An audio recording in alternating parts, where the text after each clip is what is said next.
When the elevator doors slid shut, Amina felt a small thrill run through her. She had watched countless videos about the scary elevator game, but playing it herself was something entirely different. The rules were simple enough.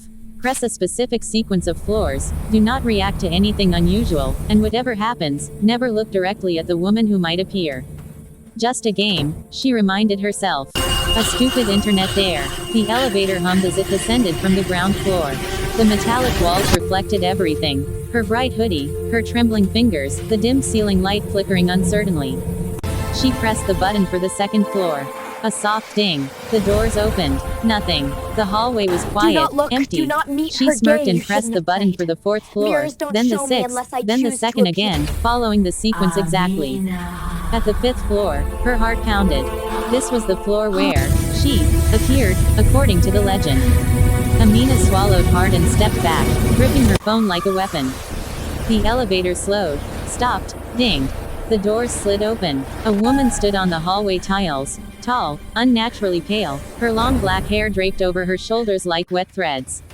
She wasn't facing Amina. She wasn't moving, just standing, head slightly turned, as if listening. Amina froze. Her mind screamed. Don't look at her face. Don't talk to her. The woman's hand twitched. Amina slammed the close button repeatedly. The doors slid shut slowly, too slowly, until finally, mercifully, they sealed. The elevator resumed moving, but the temperature dropped instantly. The light flickered, then dimmed. Amina took a shaky breath. Just the game messing with me, she whispered. She lifted her gaze to the polished metal panel across from her. Her reflection stared back, except something was wrong. Her reflection wasn't alone. A tall dark shape stood right behind her reflection, resting a hand on the reflected version of her shoulder. Amina spun around. Nothing. Just air. Just the elevator. Her pulse thundered. She looked at the reflection again. This time, the reflection's version of her wasn't mirroring her panic. It stood perfectly still, breathing softly, as if waiting.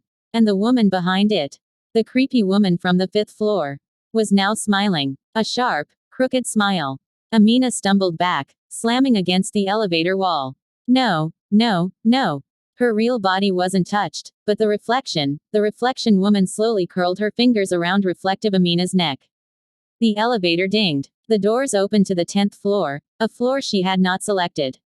Cold air swept in, smelling like damp concrete and old perfume. The hallway lights buzzed weakly, flickering in and out. Shadows stretched long and warped across the tiles. Amina pressed the door close button desperately.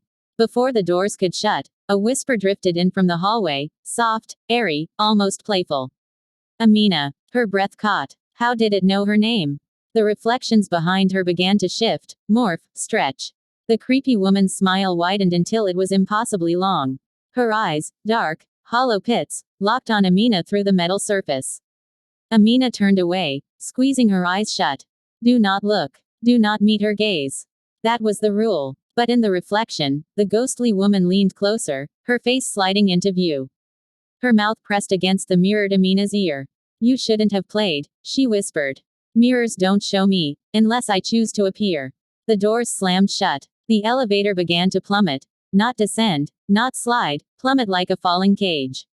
Amina screamed, clawing at the railings. The lights shattered into darkness. When the elevator finally stopped, everything was silent. Amina opened her eyes. The elevator door was cracked slightly open. Inside the reflective panel, her reflection smiled back at her, but she wasn't smiling.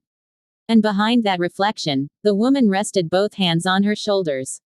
Waiting, whispering, claiming her. The real Amina backed away in terror, but the reflection didn't move. It stayed. Because now, she wasn't Amina anymore.